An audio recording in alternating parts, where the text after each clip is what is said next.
o morto-vivo. Já não queria seguir caminhando, não queria estar de pé nem sentada. Em todo esse último dia, não havia conseguido avançar o suficiente. Comparado com os dias anteriores, parecia que eu não me movia. Às 7 da noite, cheguei caminhando a um povoado. O lugar era pequeno, não mais que 10 quarteirões.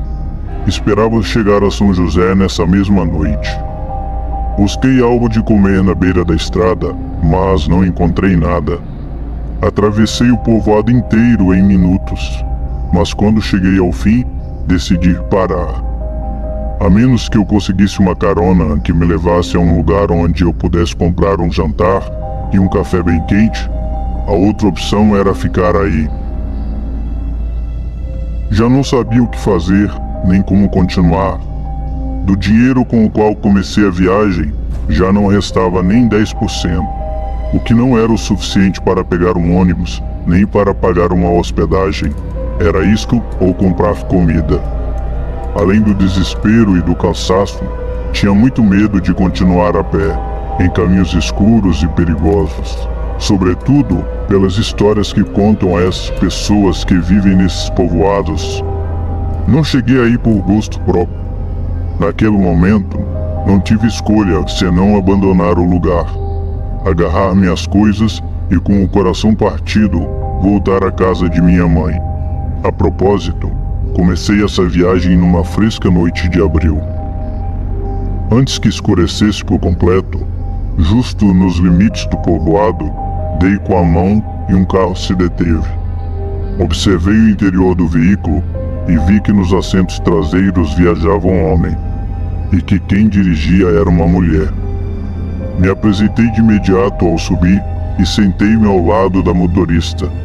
Ela acionou as travas das portas, apagou a luz interna do veículo e arrancou. De início, ela parecia séria, mas então comecei a conversar.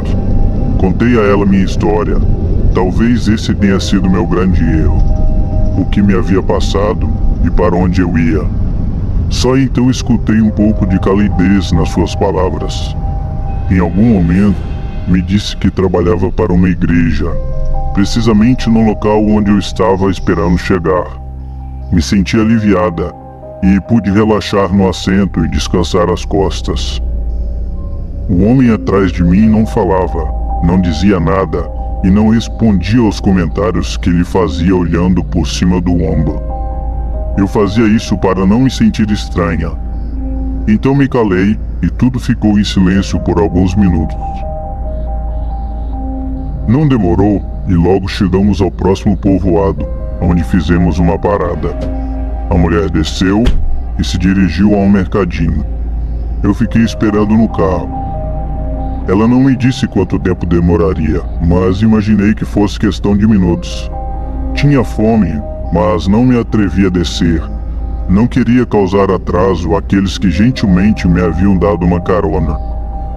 O homem atrás continuava calado, e aquele silêncio que vinha de trás começava a me incomodar. Desde minha mente até a ponta da minha língua transitavam ideias e frases com que queria romper o silêncio.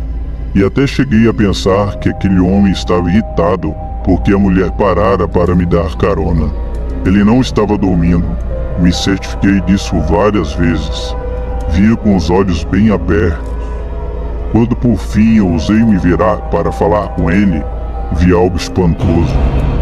O homem tinha os olhos bem abertos. Neles havia uma expressão de horror. Esse sujeito estava paralisado ou estava morto. Vi ele abrir a boca, mas não foi por vontade própria. Simplesmente os lábios se separaram e a mandíbula permaneceu mais que aberta. Sua língua e o interior da boca estavam enegrecidos. Seu peito não se movia, não tinha respiração e suas mãos estavam atadas por uma corda. Subitamente a porta do motorista se abriu e a mulher entrou. O sorriso que trazia no rosto era sinistro.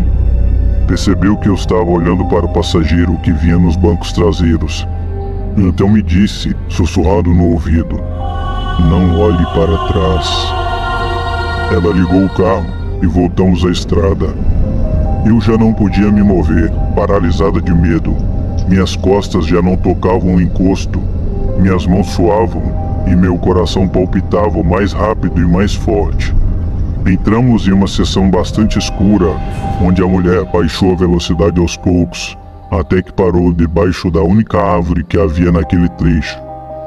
Ficamos ali parados, sem ligar as luzes intermitentes. Ela apagou os faróis e desligou o motor. A escuridão se fez absoluta. Eu não podia ver nada. Comecei a ofegar, tinha a boca seca e queria vomitar. Minhas pernas adormeceram e me senti tonta. Em poucos segundos, me resignei de que seria vítima de um ataque. Então, o rosto da mulher apareceu do meu lado, de repente, quando os meus olhos se acostumavam à escuridão. Ela notou que eu estava muito assustada. Estendeu a mão e acariciou meu ombro. Me pediu para não ter medo. Também me disse que Deus me havia posto em seu caminho. Somente Deus nos pode ver nesse momento, ela disse, com um horrível sussurro. Apontou à frente, onde a escuridão fizera desaparecer os vestígios da estrada. Depois de alguns segundos, acendeu as luzes do carro, que instantaneamente tornaram a mostrar a rodovia à nossa frente. Nesse momento, bem à nossa frente, uma figura humanoide, uma sombra escura, surgiu na estrada e desapareceu ao lado do caminho. A mulher ligou o carro e arrancou. Quando ganhamos velocidade, em uma curva fechada, o corpo do homem se balançou e se chocou contra o vidro. O golpe provocou um ruído estremecedor. Essa ação desencadeou uma apavorante reação. O homem atrás de mim se reincorporou. Regressou da morte, ou da impossível suspensão em que tinha permanecido durante toda a viagem. Despertou, se aproximou do espaço entre os bancos dianteiros, respirou por cima do meu ombro, ao mesmo tempo em que a mulher disse: "Não te assuste, ele gosta das garotas como tu." Minha vontade de viver me fez pular do carro em movimento. Felizmente, caí em uma parte da estrada onde havia uma grande poça de lama. O carro parou à frente e desligou as luzes. Fez o caminho desaparecer ao meu redor. Porém, um poste de luz distante acabou desenhando o contorno do veículo, pelo que sempre os mantive à vista. Ninguém desceu. Em um momento, a mulher acendeu a luz interna e pude ver ambas as silhuetas. A daquele homem apenas se movia dentro do veículo, mas aquela mulher procurava freneticamente algo no porta-luvas. Em todo esse tempo, eu não consegui me levantar. Estava ferida e coberta de terra e de lama. A partir desse momento, as coisas não melhoraram. Elas se fizeram mais estranhas. Uma das portas do carro se abriu e aquele homem na parte traseira saiu correndo e desapareceu no vazio da paisagem. A mulher ligou o carro e logo desapareceu na noite escura. No meu estado, ferida e apavorada, eu não podia continuar caminhando, e muito menos abordar algum veículo. E ademais, não queria levantar-me, porque apesar de o carro ter desaparecido, ainda restava algo ou alguém lá fora, buscando-me, procurando-me, à espreita, escondendo-se. Decidi não sair da vala e ali fiquei por horas. Na manhã seguinte, tive a sorte de encontrar um casal que me permitiu tomar banho. Me deram uma calça e uma blusa e, além disso, me convidaram para o café. Ambos esperaram que eu me levantasse da mesa para me perguntar o que havia sucedido. Lhes falei da mulher, sobre seu rosto amável e seu sorriso estranho. Lhes contei detalhes do veículo e sobre o misterioso passageiro que vinha atrás. Com certeza sabiam algo, mas não me disseram nada. Notei quando se olharam e disseram algo entre si, que podia interpretar como um sinal para mudar de assunto. O menino e o lobo. Dei o primeiro gole no meu copo de café, esquecendo que ainda estava quente. O líquido queimou a ponta da minha língua. Como uma ação reflexa, tirei imediatamente o copo da minha boca. Tirei o pé do acelerador e lentamente pisei no pedal do freio. Estava no meio de uma rodovia, em um ponto da estrada, francamente deserta e perigosa. Eu apenas colocaria o copo de café em seu lugar e beberia um gole de água fria para remover a sensação de ardor da minha língua. Quando parei, não percebi que no acostamento havia um par de pessoas. Me surpreendi ao vê-las, porque eu não esperava encontrar ninguém nesse momento, naquele lugar. Se tratava de um menino e de um homem adulto. Estavam sentados à beira do caminho.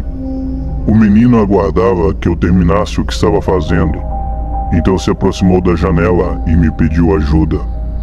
Ainda sentado em uma pedra, o adulto que lhe acompanhava olhava para o chão. O homem parecia triste e enfermo. O menino não tinha mais que 12 anos.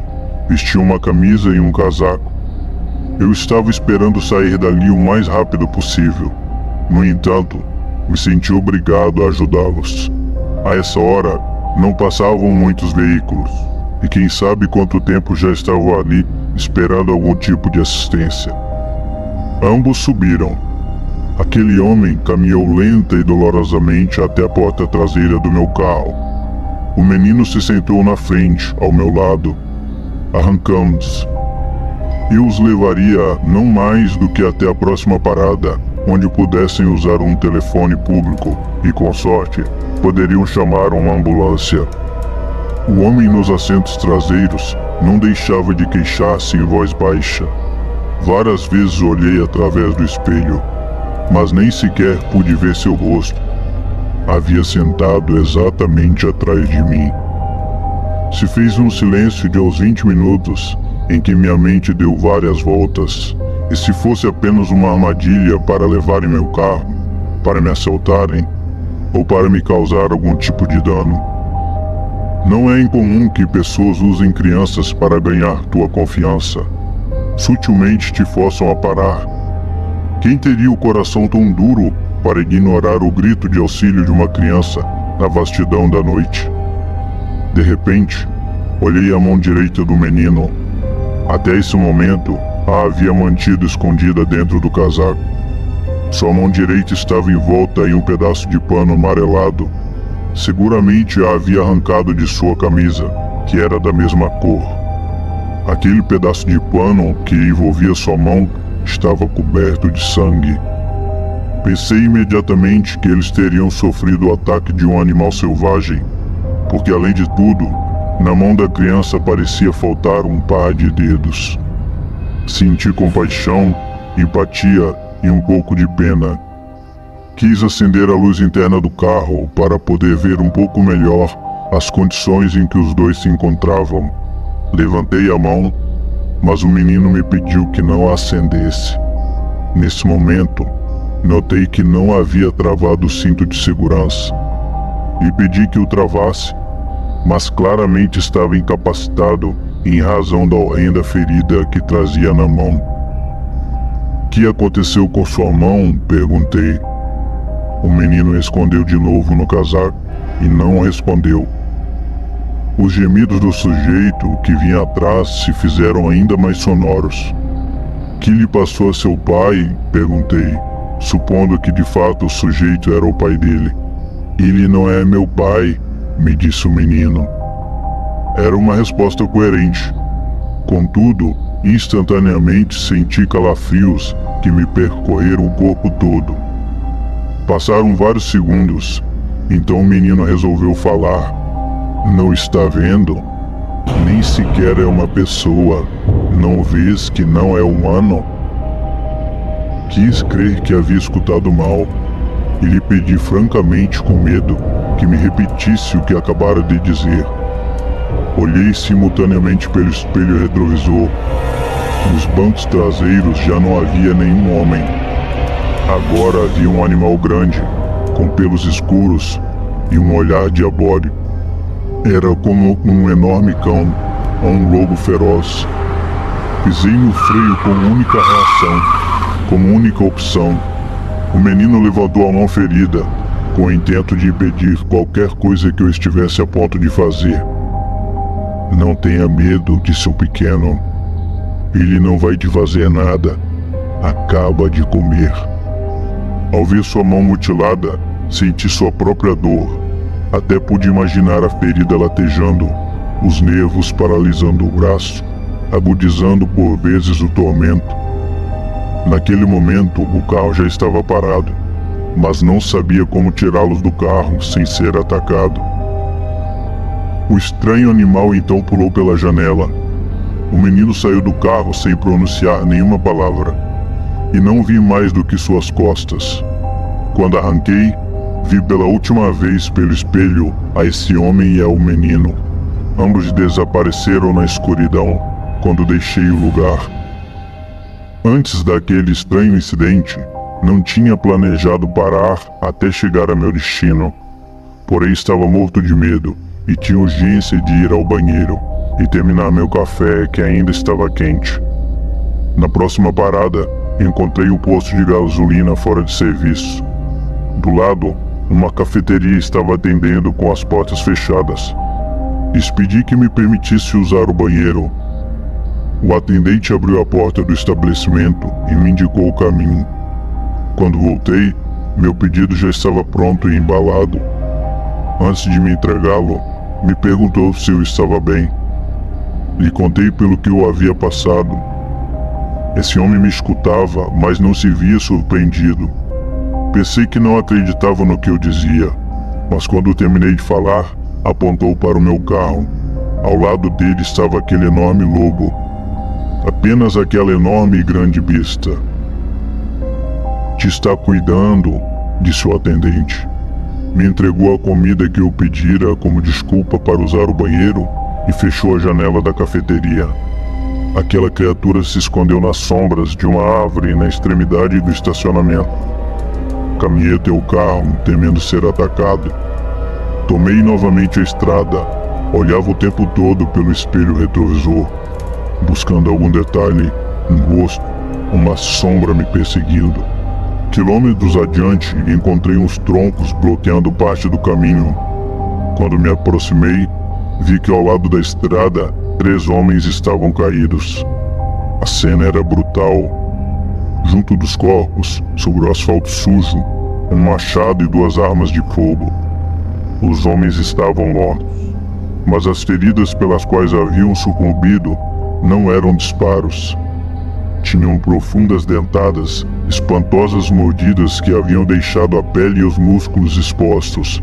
A carne viva palpitava sobre a rodovia. Uma besta os havia devorado. Passei lenta e cautelosamente ao lado da horrível e cruel cena. Pisei o acelerador e não voltei a olhar para trás. Entendi imediatamente a que se referia o atendente da cafeteria. Efetivamente aquelas criaturas, o menino e a besta, haviam me salvado. Não sei se fui auxiliado por minha súbita amabilidade por tê-los amparado quilômetros atrás, ou se simplesmente se tratou de sorte. Respirei fundo e não parei senão depois de chegar ao meu destino.